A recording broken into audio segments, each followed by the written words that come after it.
we enter the land of dawn. Ito na yun, prime time, Bren versus Black. Ooh.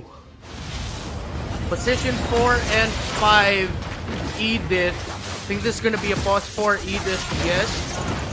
And then they're gonna be having the roam boots onto the Estes, unless it's gonna be the other way around.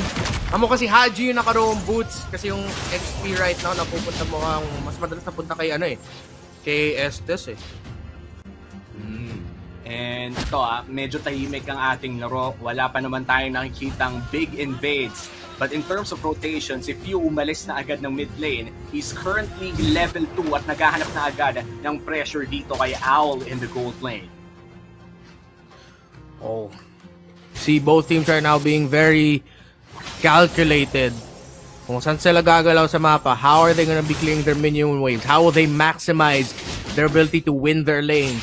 Either Dominic making sure that he gets that cannon, that siege minion. Abyssal Arrow hits, but just forcing out the Purify from the hands of Oh My Venus.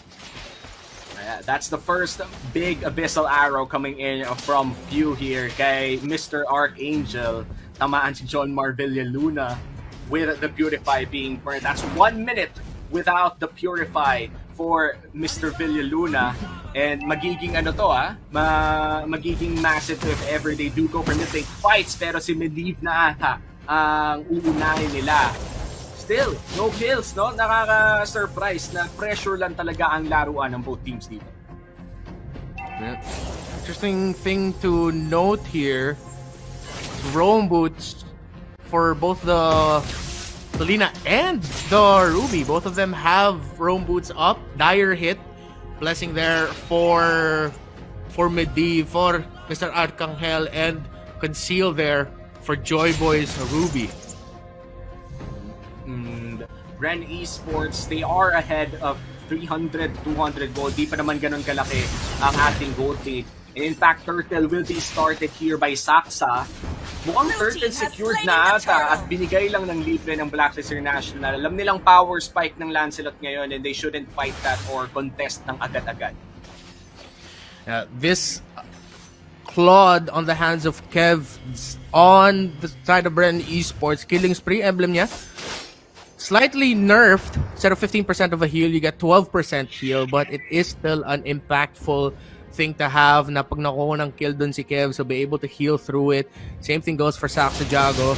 So Blacklist International has to watch out for that. They're gonna need to be able to burst down that Claude or that Lancelot. If not, they're gonna be seeing team fights turned around in their faces if they're not careful. But right now, both teams doing a really good job of just maximizing the farm that they can get. Dahil yung unang turtle na punta sa side ng Bren Esports, of course, they have this very small lead early on, but Blacklist International still keeping it close. Great play by both squads so far. Here comes the Abyssal Arrow, Haji. Medyo mabilis lang naman pala yung stun na yon. Kinailangan mag-back agad ni Few. And Owl, another one. A long-range Abyssal Arrow, and Few on fire. Talagang tumatama ang Abyssal Arrow, sadyang wala pang nako-convert na kills. Oh, here comes the kind of execution, Haji. Nako, mukhang delikado para sa MVP of Season 8. And wala pa rin kills. 4 minutes na. Around late into the 5-minute mark, makita natin yung flicker babalik dito ni Haji, babalik dito sa kamay ni Haji. But since Bren Esports were able to force out a flicker, they have one less thing to worry about. Of course, the setup potential from an Edith flickering in and then using that second skill, just like an ejector combo toss from the Jawhead. Great play there by Bren Esports to force out that flicker. Yeah, and this is a very, very silent game from Bren Esports and Blacklist International. May mga nararamdaman tayong mga umaamba pero wala talagang pumapagsak ng mga kills.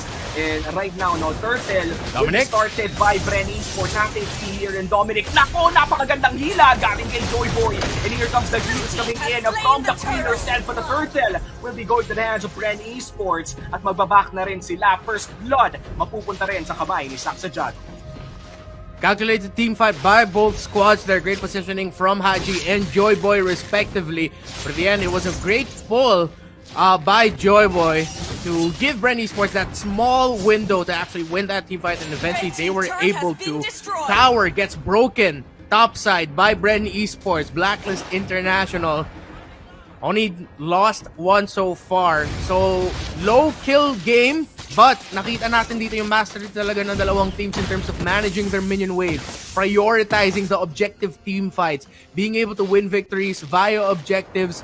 Tower already broken there by Bren. And the first item pick up here by Joyboy, Dominance Ice para mabawasan yung healing ng Blacklist International.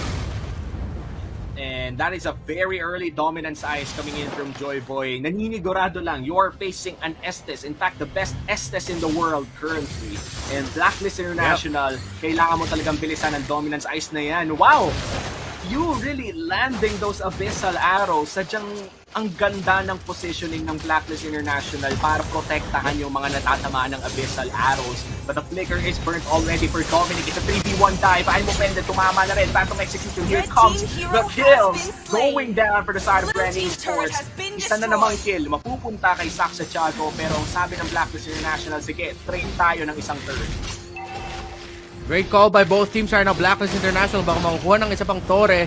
Blacklist losing Dominic there in the bottom lane. Bren Esports, Medivh trying to defend Arcangel. You cannot hold on. So just like that, Blacklist International found a window of an opening, forcing a rotation topside. Pero Bren Esports nakasagot din sa bottom lane, able to break the tower down there. Nasira din nila yung Torre sa gitna. So again, still very great trades all throughout the map para sa dalawang teams natin. Yeah, and the gold lead is just 1.5k gold lead for the side of Bren Esports, no? Pero turtle na naman ang sisimula ng Bren, and mukhang controlled nila ang lahat ng turtles sa laro na to, as Lord na ata ang sunod na lalabas. Blacklist International, they're slowly losing the early game, but this is quite expected, no? The Lancelot really does take a very short time to have a power spike like this one. Yeah, and mid to the late game is the time here for Blacklist International with their Harith, with their YSS as well. So they don't need to rush into things, they don't need to force a lot of things, and that's what we're seeing.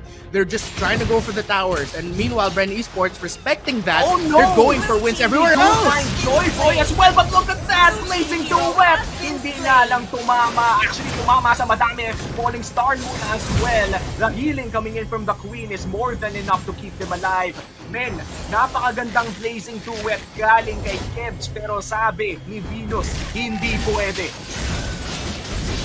The heal and the response, and this is it. The response from Blacklist International is just too real. With a snap of a finger, nagkaubusan ng Torre, nagkaubusan ng kills.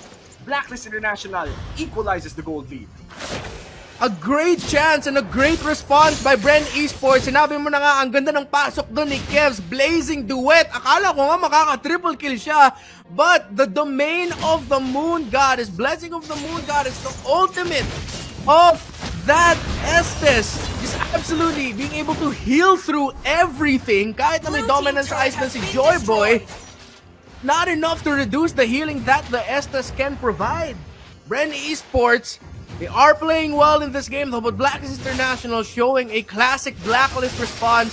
Ube, group together, counter-engage, punish. Loving this match so far. That was a perfect blazing duet coming from Kevs. And Bren Esports, akala talaga nating lahat yun na yun That was the Bren Esports moment, but the total deny coming in from the blessing of the Moon Goddess. And now, in terms of objectives, alamang ang Bren Esports dito. May turtle na sila kung gusto nilang dagdagan ng Lord. Sino kaya makakapagpito ng Lord dito? Saksa ng Lord, pero low HP na siya. Here comes the blazing duet. Babagsak ang Lord. Sabi ng Harit, hindi yan pwede dito. And now, Abyssal Arrow will land, and that is the fight. One kill for Blacklist, but the Lord will be secured by Bren. Great adjustment there by Granzu at saka si Medivh. Dahil yung ultimate ni YSS, the Mountain Shocker, nahinto yung pagtipi ni Saksa Jago at nakita sa mapa na sobrang low na niya.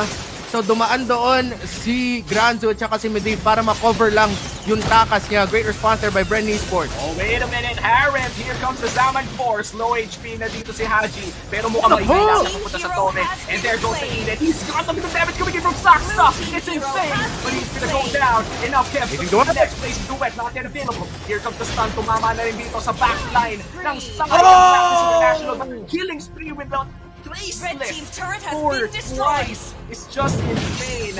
2-for-1 ang ating exchange at Lord ang kanilang next target. Very close game dahil sa engagement na nangyari doon sa orange buff. Nakatulak ang Lord sa bottom lane. Nawala yung second tower ng Blacklist International. But Blacklist International responding really well in that engagement. Being able to sidestep, step away from that blazing duet, step away from the abilities that could damage them. It ended up becoming a 2-for-1 trade with Blacklist International winning it. But Bren Esports fans and Bren Esports themselves will be happy with the fact that yes, nawala yung Torre dun sa bottom lane. There's a little bit more control or a little bit more opportunities to keep the control.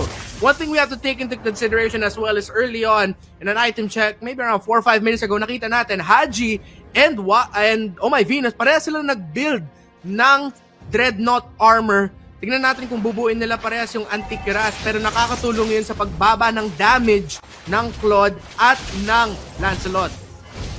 Yeah, and Bren Esports right now, they're trying to re-establish pressure that they lost in the past few fights, no? And effective naman ang kanilang ginagawa. And in fact, 2K na lang ang gold lead ng Blacklist International. Blacklist, on the other hand, would like to exert more pressure around that bot side. And controlled na rin nila ang red side map ng Bren Esports. And it's up to Bren to actually find another fight. Kasi 30 seconds na lang, magkakaroon ulit ng Lord. This could be a big Lord fight here. Depende kung paano i-manage nila Granzo at nila Dominic ang mga side lanes nila. Top side minion wave, Granzo on the way to force that push para ma-force si Dominic na mag-clear. Unang makakabalik sa Lord pit, baka si Granzo if he decides to go back to the rest of Bren Esports tapos ng clear ng minion wave. Dominic also ready to respond real quickly. 4 versus 4 scenario potentially, dalawang XP laner. Now it's a split push. It's gonna be 4 members near this Lord. Both teams just trying to find an information and opening to go in. Brute Force Breastplate pickup here for Kevs. Could help him with reducing the damage that's being dished out by the YSS at galing sa Paquito.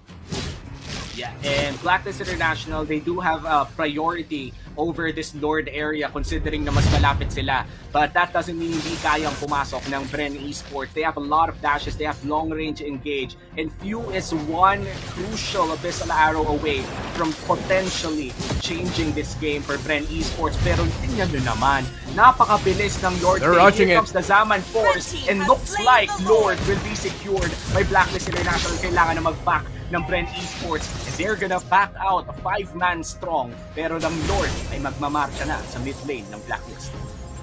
Good call by Blacklist International. Pagkita sa mapa ng Blacklist International with the Mountain Shocker, kita nila Saxa Jago just a few steps too far from this Lord na kaya nila i-rush yung Lord. Domain of the Moon Goddess dropped down by Oh My Venus to slow down the members of Blacklist, marching down the mid lane with the Lord. Will Blacklist try to end it here? Luminous Lord, kitang-kita ang pagbunggo at pagbagsak ng mid lane turret. They could go for the base here. Wala pa namang bawas na nagaganap, pero mukhang naubusan din sila ng minions. That is nice wave clear coming in from Bren Esports. They live to tell another day. Nagkamali na ako, no? Pero Blacklist International, they're still trying to exert pressure now. This time in the bottom side. Still focused on the towers. Haji trying to toss in Joy Boy, pero di makita. See if Blacklist try to end it here. No, they back off. Bren Esports, depensahan nila unti yung Torre nila sa top lane, but halos wala ng Torre ang Bren. Tingnan natin kung makakabalik sila sa laban to. Haji picking up the Oracle. That's gonna be more healing received galing sa Estes. And now 90 seconds away from the next Lord. This is going to be a slow, I think it's gonna be a slow game for sure. Kumbaga, babagalan na nila. Blacklist International, they know that they're ahead. 2 inhibitor turrets down for the side of Bren Esports. Meanwhile, for Bren Esports, they're gonna try to continue to find those small opportunities na tumama ang Abyssal Arrow. Pero napakahirap kasi yan, especially if you have Mountain Shocker, just constantly checking kung nasaan kayo. 8k gold lead for Blacklist International. Bren Esports is trying to manage the minion waves. Blacklist, hinihintay nila ang next Lord. Pero kung makahanap sila ng opening, they will try to go for it. The Abyssal Traps placement here for Bren Esports, giving a little bit information, might slow down the minion waves a little bit there in the top lane, just trying to control the situation para hindi mabasag yung torre nila doon sa taas. Blacklist not gonna be able to take it. 40 seconds bago mag-spawn yung Lord. Defensive play coming in from Bren Esports. Isang lane na lamang ang natitira sa kanila na may inhibitor turret. Kailangan talaga nilang alagaan ang kanilang top side. Meanwhile, mid and bot lane will be marching on or slow pushing ng passively na lamang dahil basag na ang kanilang inhibitor turrets. And this is really bad for Bren Esports considering that Lord is on the other side of the map na malayo sa mga open lanes nila. Haji, Mr. Salik Imam holding down that front line for Blacklist International. Meanwhile, Mr. Vincent the Guzman, Joy Boy, trying to do the same there for Bren Esports. One opening is what these two teams are looking for as Y starts the Lord. Well, this might just be the opening. Haji gets pulled in together with Wise, but the burst coming in from Saksa. Wise is down. Blessing the Mungalis, hindi na nakilang kanilang core. And here comes the Lancelot. Here comes Joy Boy na buhay pa rin. And looks like Kevs. Hindi pa buhay si Wise. Nandun pa rin pala. Hindi basta-basta bumabagsak ang core ng MO3. And now Blacklist International, they're gonna take this Lord. Man, akala ko talaga bumagsak na si Wise doon kasi nasa gitna siya ng Thorn Throws. Pero clutch pa yung heal ng The Queen. The second chance, the healing power of that Estes na naman ay isa pang gandang setup galing sa Bren Esports. Alam nila kailangan nila abutin si Wise doon sa Lord Pit. And if not, sasagot si Wise doon sa laban na yun. And it looked like it was a win for Bren Esports again. Kevs with another beautiful entry with that blazing duet. Undeniable great setup by Joy Boy. Granzu got to hit the falling star moon, but Blacklist International was able to respond and was able to readjust mid-team fight again to make sure they stay alive. And of course, the healing from the Estes, malaking bagay din binibigay ng healing galing sa Estes. Min, hindi ko na ma-explain. Talagang nakita ko sa sarili kong mata nasa gitna ng Thorn Throws si Wise. Pero napabuhay pa rin ang Queen. Ako nahuli ang isa. And there goes Alda. Here comes the blessing of the Moon Goddess. Wala pa rin babagsak para sa ng Blacklist International sa double kick para nahari ng sunod-sunod na nababagsak na yung mga heal na nagagamit sa Blacklist International enough para mabuhay sila. At face na nga kanilang call. And game 1 goes to Blacklist International. What a great showing from Blacklist, but also a great showing for Bren Esports. Kaya ito yung laban na sa prime time eh. Ganda ng pinakita ng dalawang teams.